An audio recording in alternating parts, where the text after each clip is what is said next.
Guys, discussion off the back of yesterday with developers. We deal with all spectrum of developers, big developers, little developers, and often we're educating them on our market.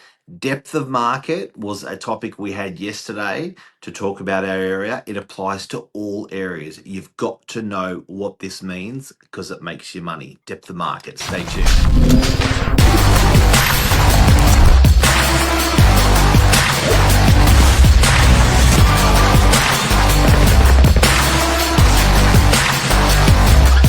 I'm the ringleader, so listen up. Welcome to Morning Minutes. Myself, Michael Bergio, Mark Novak, episode 1454, jamming in the background. Depth of market is the topic today. I think it's a really important topic, and as Mark said in the intro, it applies to every suburb. And what we're referring to when we're talking about depth of market, and especially when it comes to developers, is the amount of, let's say, units that suburb can sell each month, month to month. And where this is very important, for example, if you've got a suburb where you're typically selling 3 units a month, and then you have a developer who's building a 40 unit development, and their idea is, oh, we'll just sell them at the end. That's going to be very difficult when the uptake per month is normally 3, and you're going to try and expect to sell 40. So depth of market is very important. Mark, take it away. Yeah, I think if you want to, I liken it to bananas, and like if your family's eating 5 bananas a week and you're ordering 5 bananas a week, and suddenly 50 bananas turn up to your family in the shop, and they're really really cheap, would you buy them? The answer is probably no, because you're thinking to yourself, well, I have no need for 50 bananas. It works like that for property on a massive scale. If you look at DY, for instance, we may trade 550 units which is bigger than Sydney CBD. In a typical year, 550 units would trade. Now, what happens when a Meriton comes along with 360 units and simply wants to sell them in that year? There's not enough depth of market. Doesn't matter how well you discount those products, it just won't sell at a decent price with discounting. There just won't be that take up because there's not that depth of market. So say it's 550 units a year, that's maybe 45 units a month. If you're trying to sell your 360 units, you've just got to accept that you're probably going to do 10 a month, but you're not going to be doing 50 a month. You're not doubling the volume into that marketplace. And this is very important. Like DY is really a great suburb for developments because that depth of market is massive. Like we're looking at other developments in Mona Vale, Narrabeen, where there is only single digit apartments selling per month, and some developers looking to do the bigger developments, because it's always that catch-22. Rule of thumb is you get more for your property once a buyer can walk through it once the development is built. But Sure. if the depth of market is single digits and you have a large volume, same with your banana example, you're only going to, if the family only needs 5, you might be able to entice them to buy 8 if you're giving them a discount. But if you need to get rid of 50, it's not going to work. So therefore, you have to stage the selling through before the building has started, during construction, and then at the end as well. Which why it's very stage and discount. People simply don't need. So whether the existing stock gets discounted or the new stock gets discounted in the marketplace, there's going to be discounting when there's more stock being dropped into suburbs. Fact. Yeah, and that's like what we say to developers. There's like a price list, but then there's a selling stage and a selling price list as well. There's some units you want to sell sooner rather than later, and then we all know there's some of those hero units in every development. They may have the great view, they may have the great courtyard, the access. They tend to be ones, if you've only got 10 to sell at the end, then you want to make them your best 10, which is very important. And people think it's actually the amount of units in that suburb. So they're going, oh my God, I've got 1,000 units in my suburb, and now there's going to be 2,000 units over the next couple of years. I'm actually not that concerned with the extra 1,000 units coming into the suburb. I would be more concerned as a developer, and I would be more concerned as a landowner and a buyer on that flow hitting the market, which is what we're talking about today, that depth of market. That's what I'd be concerned with. Because you can see now that once Merits and DY has gone in, has locked in, everyone's moved in, it's the market's really stabilized, and those are shit hot expensive units now because you just can't get one in there anymore. So there's the fact that there's more units in DY doesn't really matter, but the fact of when they were dropping that supply into the market, that's what you really got to watch out for, guys. And I think if you have a second-hand apartment, a lot of the time when there's new stock on the market, it actually works in your favor, especially with build cost and everything being so expensive. Like, let's face it, these new apartments are the cream of the crop, are the most expensive in each asset class. And a lot of the time, it can make a buyer take a step back and go, oh, okay, I'll buy secondhand. That looks like more value.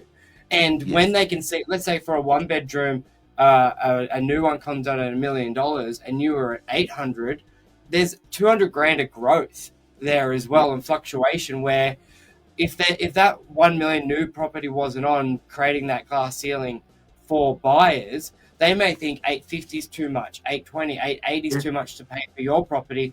But when they see $1 million over there, they go, well, if you get in a bit of a bidding war or the price goes up, they're okay with it because it's still better than the next option. So a lot of the time it can work in your favor, selling secondhand alongside brand new. So how would you make money out of depth of market now that we explained depth of market? What's an example where we'd make money from, where a buyer would make money from that? And this is what I said, the great thing I said before we got on air. Great. The knowing the depth of market can have more of an influence than the market on the price of your property. And I had this with my brother. I was chatting to him about, he's got one of those duplex houses, which is single level. He's got the front and backyard. And then a 2-bedroom upstairs owned separately.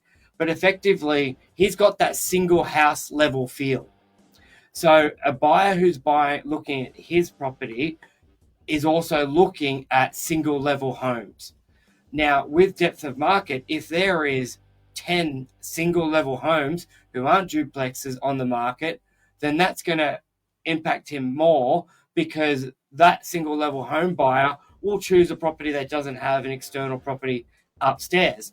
But if you can pick the market when there's one or no other single level homes on the market, and all those single level buyers are going to be looking at yours, that could create some competition with buyers and have a bigger influence on the price. Knowing the market, knowing when's a good time and a bad time, or when it is saturated, because we see a consistent amount of people looking to buy throughout the month. So just like you said, there may be 45 properties selling a month. There may only be 55 buyers.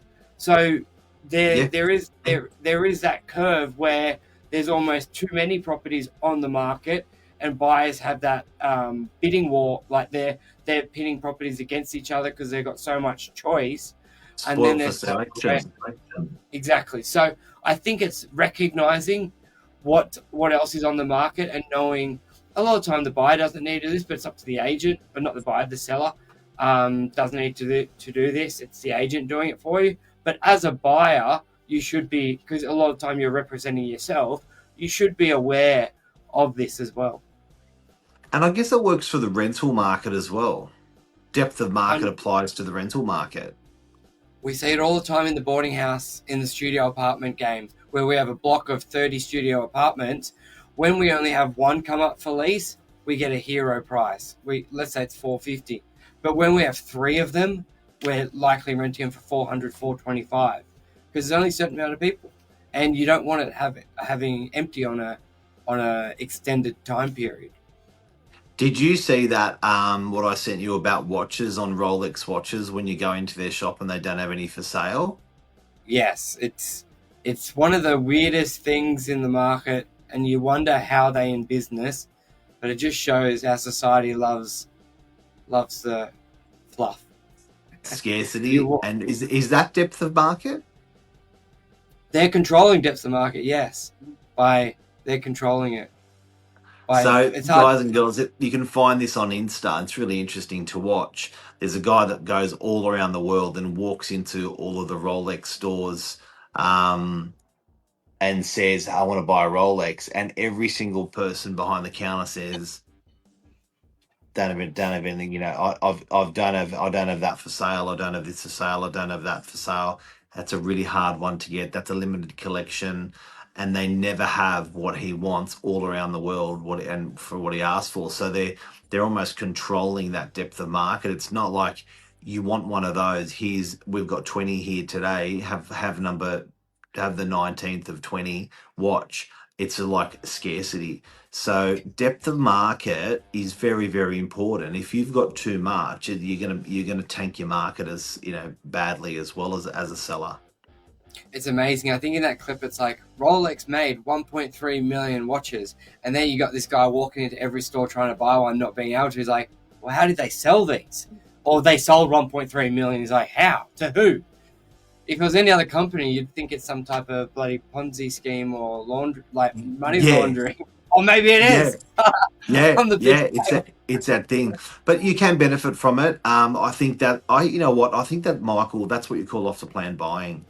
Or off the plan value. Yeah. I think that's where you're getting value with off the plan. If you're buying into a suburb where there's scarcity of stock, and suddenly there's a new building, and then after that is scarcity of stock again, that's when you're actually getting discounted stock when you're buying off the plan, because there's too many of those stock coming on the market. You buy one cheaper because they're discounting. Then when you go to sell it, there's none of them on the market. You get a bump. I call it the banana bump. But we saw it in Jubilee in Warriewood. We got, for the exact same town, exact same warehouse, we got 150,000 more. So we had like 8 for sale. They're all like 1, 1, 1, 1, 1, 1, 1, 1, 1, all sold out except for one more. The one more that we had went for 125, went for the 150 grand more a couple of weeks later, and it was like, what the hell happened there? Yeah, and it's like that's where depth of market can influence pricing more than the market. There you go. Well, Indy on that. Have a great day, Mr. Bergio. You too, Mr. Novak. All right, depth of market. Hope they help you guys out there. Love ya. See ya. Bye.